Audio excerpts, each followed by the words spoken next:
Hi, welcome to our channel of IGNOU Audiobooks, Indira Gandhi National Open University. School of Agriculture, SOA. Postgraduate Diploma in Plantation Management, PGDPM. MAM 001 Introduction to Plantation Management. Block 1 An Overview of the Plantation Sector. Unit 1 Introduction to Plantation Industry, 1.0 Objectives. After studying this unit you should be able to define important plantation crops, areas and regions. Identify production parameters for different plantation crops, and discuss the current status and opportunities in the plantation sector. 1.1 Introduction. As a student of plantation management, the first concern is to have a broad understanding of the plantation industry. Which are the key plantations and what are the features and characteristics of each? This unit will give you a basic understanding about the plantation industry with respect to various crops in the regions, climatic factors, locations and labor. This unit also helps you to understand the mechanism of production, processing, supply chain, health benefits, marketing strategies and opportunities in plantation sector. 1.0 Objectives. After studying this unit you should be able to define important plantation crops, areas and regions. Identify production parameters for different plantation crops, and discuss the current status and opportunities in the plantation sector. 1.1 Introduction. As a student of plantation management, the first concern is to have a broad understanding of the plantation industry. Which are the key plantations and what are the features and characteristics of each? This unit will give you a basic understanding about the plantation industry with respect to various crops in the regions, climatic factors, locations and labor. This unit also helps you to understand the mechanism of production, processing, supply chain, health benefits, marketing strategies and opportunities in plantation sector. The term plantation crops refer to those perennial crops which are cultivated on an extensive scale in a large continuous area, owned and managed by an individual or a company. The plantation crops are high-value commercial crops, of greater economic importance. The term is also used for plantings maintained on economic basis other than that of subsistence farming. They are generally grown as monocrop and require individual plant-to-plant attention for management and post-harvest processing of the produce. Plantation crops are trees or shrubs grown for food or beverage and include, among other crops, tea, coffee, coconut, rubber, etc. Some spice or high-value crops grown from permanent perennial stock, such as black pepper, cardamom. Nutmeg also can be included in the list of plantation crops. Millions of farmers, processors and traders, these crops also provide food, drink, medicine and industrial raw material. Plantation sector contributes significantly to the state economy in 3 southern states, Karnataka, Kerala and Tamil Nadu, and the entire northeastern region. Natural rubber, coffee, spices and cardamom are important plantation crops in Kerala, whereas tea and coffee are prominent plantation crops in Tamil Nadu and Karnataka, respectively. Tea, coffee and rubber are the major plantation crops grown in northeastern region. The total area under plantation crops is estimated to be around 15.5 lakh hectares. Table 1.1, which accounts for little less than 1% of the total cropped area in the country. Around 13.4 lakh growers and 22.8 lakh laborers are involved in raising plantations in India. UPASI, 2006. Plantation crops, whether it is tea, coffee, rubber or spices, are labor-intensive and provide round-the-year employment to rural workforce. Total value of the plantation commodities in 2005-06 is estimated at 14 rupees 100 crores, which accounts for nearly 2% of the India's total agricultural GDP, while the export realization is estimated at 3,750 crore rupees, accounting for nearly 9% of the total agricultural and allied product exports. We will discuss tea, coffee, rubber, coconut, cashew nut, coconut and cashew and important spices such as cardamom, pepper, I11 the following sections in detail. A list of spice crops grown and used for culinary and therapeutical purposes which come under the purview of the Spice Board is given in 1.2 Profile of tea. Tea, the oldest known beverage, is a native of China. It was known to Chinese As early as 2737 BC, the tea industry in India is about 170 years old. Robert Bruce in 1823 discovered tea plants growing wild in Upper Brahmaputra Valley. Cultivation of tea in India began in Assam in 1834. In 1838, the first Indian tea from Assam was sent to United Kingdom for public sale. However, tea was made to grow on a commercial scale only in 1854.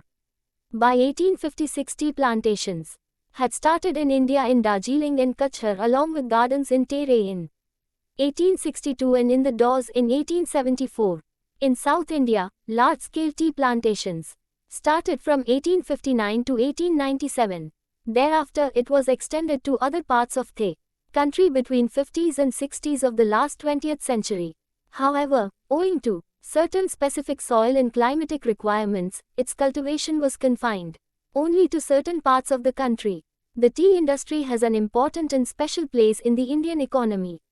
Tea is the country's primary beverage with about 85% of total households in the country consuming tea. India is one of the largest producers and consumer of tea, accounting for 27% of the world tea production.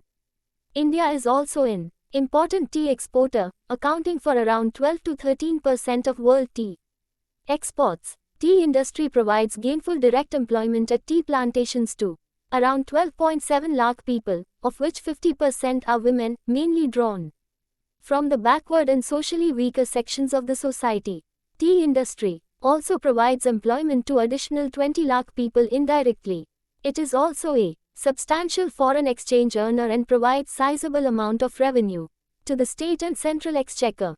The value of output from tea at current prices has increased from 0.62 billion rupees in the financial year 1950-51 to 46.97 billion rupees in financial year 2005-06. The share of tea in the value of output from agriculture has, however, remained at around 1% over the last decade. 1.21 Regions and climatic factors. Tea cultivation requires specific agroclimatic conditions and hence its cultivation is restricted to certain regions of the country. Tea plantations in India are mainly located in rural hills and backward areas of northeastern and southern states. Major tea growing areas of the country are concentrated in Assam, West Bengal, Tamil Nadu and Kerala. The other areas where tea is grown to a small extent are Karnataka, Tripura, Himachal Pradesh, Uttaranchal, Arunachal Pradesh, Manipur, Sikkim, Nagaland, Meghalaya, Mizoram, Bihar, and Orissa. Tea is grown both by small planters as well as corporate big estates. The small tea growers are defined as those who operates less than 10.12 hectares, 25 acres, of tea garden. The number of small tea estates was 110,396 in 2000, which increased to 141,529 in 2006. The number of estates having area of more than 10.25 hectares increased marginally from 1,614 in the year 2000 to 167.1 in 2005. 1.2.2 Tea and health. Tea is a health drink. It has 0 calories when prepared without milk or sugar and tastes great. Caffeine. Tea contains roughly 40 mg caffeine per cup that stimulates the nervous system, increases mental alertness and reduces fatigue. Flavonoids. Flavonoids called catechins, the A-flavins and the arobigens, can act as antioxidants. These compounds present in tea can lower cholesterol levels in blood, helping to prevent damage to cells from free radicals. It is said that the listed flavonoids can be effective against some forms of cancer and may even reduce risk of heart and liver diseases. Tea catechins also have antibacterial properties and protect skin from damage and inflammation caused by UV light. Vitamins and minerals. Tea contains many essential micronutrients and are a good source of zinc, manganese and vitamins B, C, A and K. Dental health. The fluoride in tea makes tooth enamel stronger and resistant to acids and inhibits bacterial growth in cavities. Each cup of tea provides 1 mg of fluoride and hence is good for dental health. 1.2.3 WPES of tea produced.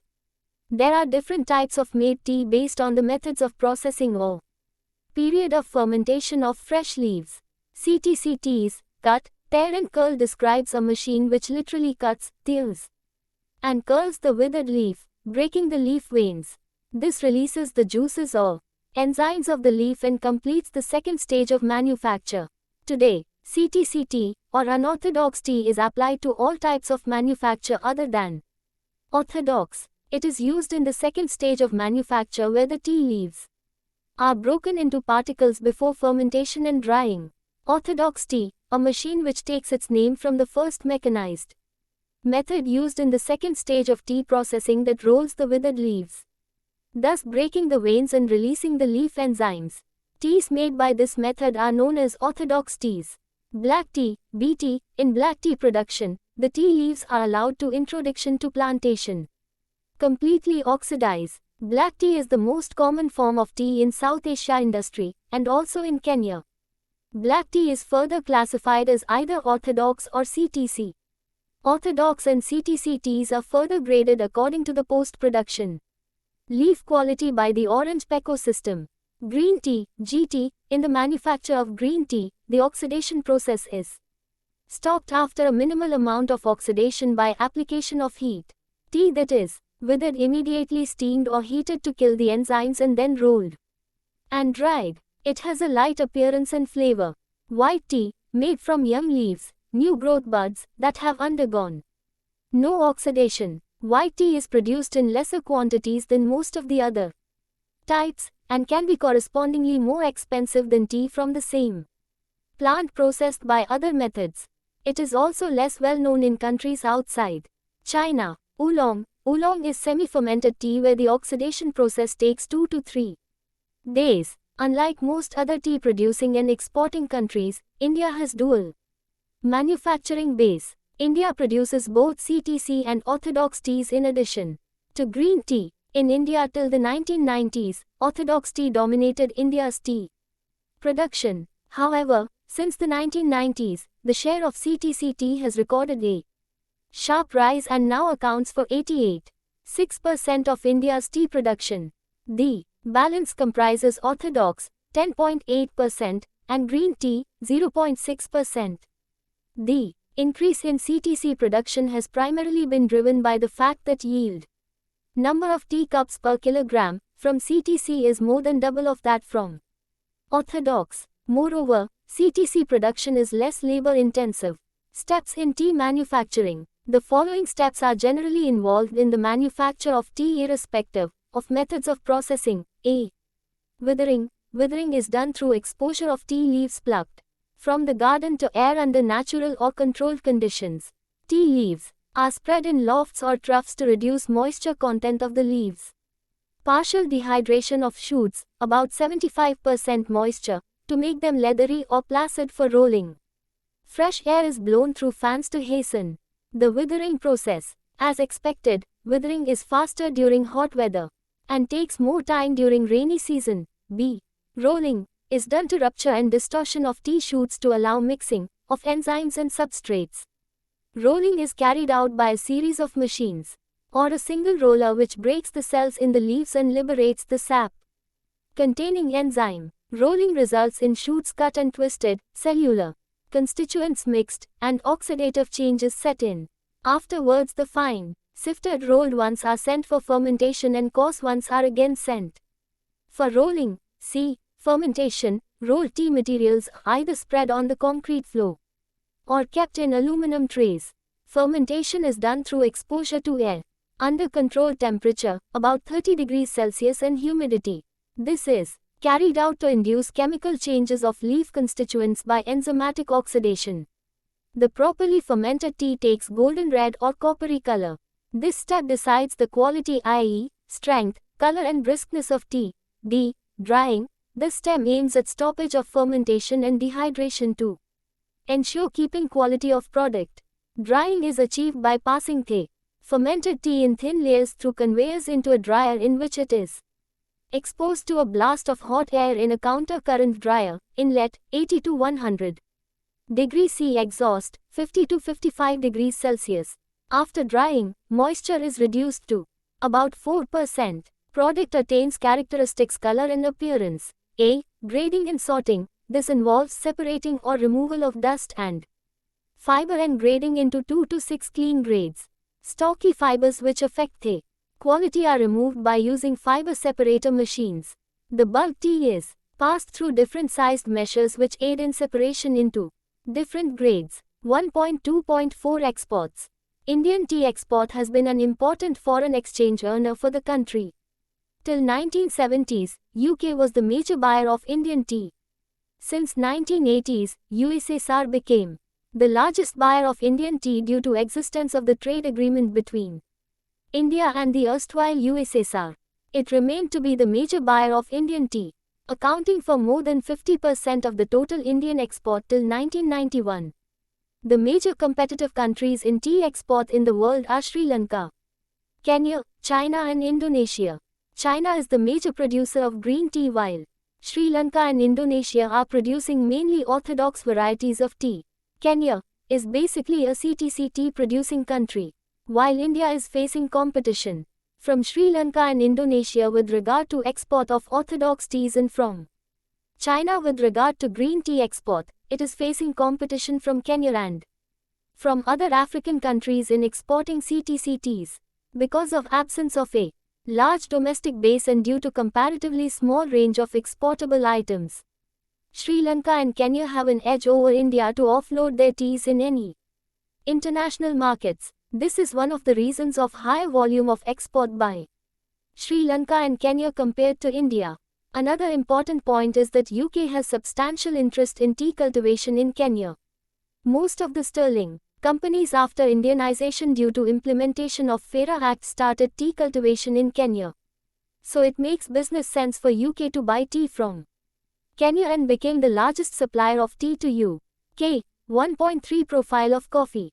Coffee was reportedly introduced into the Western Ghats region of South India about 400 years ago. There are two cultivars of coffee, Arabica and Robusta. Arabica is known for its flavor whereas Robusta imparts bitter taste to the brew with a modest aroma. The commercial cultivation of coffee began during the 1820s initially with Arabica coffee, which gained wide acceptance among the growers. Subsequently, with the outbreak of a major pest, white stem borer and leaf rust disease during 1880s, Arabica cultivation faced serious problems and there was a threat of Arabica holdings being wiped out as was happened in Sri Lanka. Fortunately, timely remedial measures in the form of planting-tolerant varieties and disease control sprays helped in sustaining coffee cultivation during the early 19th century. This period also saw the introduction of disease and pest-tolerant Robusta into the country, which became popular in the subsequent decades due to its relative ease in cultivation. 1.3.1 Regions and climatic factors. Today the coffee industry has a prime place among the plantation crops in India. It is cultivated mainly in the traditional states of Karnataka, Kerala and Tamil Nadu. Coffee was introduced in non-traditional areas such as Andhra Pradesh, Orissa, and 7 northeastern states, Assam, Manipur, Meghalaya, Mizoram, Tripura, Nagaland and Arunachal Pradesh, during 1970s so as to restrict deforestation and zood shifting cultivation by the locals and tribal population in these states. Fig. 1. India has the distinction of cultivating both Arabica and Robusta almost in equal proportions. The coffee industry provides direct employment to nearly 5 lakhs workers in coffee estates, excluding family labor, and indirect employment to an equal number in processing and trade. India's coffee growing regions have diverse climatic conditions, which are well suited for cultivation of different varieties of coffee. Some regions with high elevations are ideally suited for GR-wing Arabica of mild quality, while those with warm humid conditions are best suited for Robusta. Coffee plantations in India are spice gardens too. A wide variety of spices like pepper, cardamom, and vanilla grow alongside coffee plants. 1.3.2 Number of holdings and area. Coffee is basically grown by small and marginal planters who account for 98% of the total coffee holdings and shared 72% of the coffee area in traditional coffee growing states, Karnataka, Kerala and Tamil Nadu. Large holdings shared 1 6% of the total 178,308 coffee plantations and accounted for 28% of the total coffee area during 2003-04, Table 1.4. Though small farms accounted for 72% of the coffee area, its contribution was just 60% of the total coffee production, indicating lower productivity. In these farms, 1.3.3 production and processing. Arabica coffee was predominant in the 1950s and 60s. However, over the years, 269 under Robusta coffee increased at a greater pace.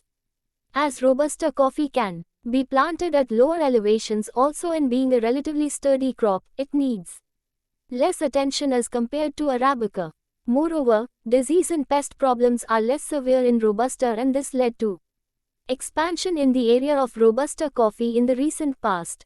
In 2006-07, Arabica and Robusta accounted for 47% and 53% of the total coffee area, respectively, as against 73% and 27% area shared by the two varieties during 1950-51. The production of coffee increased along with increase in the area over the years. The production of coffee, which was 18,893 tons during 1950-51, increased to 118,646 mt in 1980-81 and further to 288,000 mt in 2006-07. It is interesting to note that the area shared by Robusta is 53% of the total coffee area, but it accounted for 65% of the total coffee production in 2006-07. 1.4 Profile of rubber.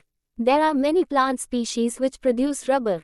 However, only one species, namely, Hevea brasiliensis, is used for commercial plantation. Considering quality and production aspects, rubber is a native of the Amazon basin and introduced from there to countries in the tropical belts of Asia and Africa during late 19th century.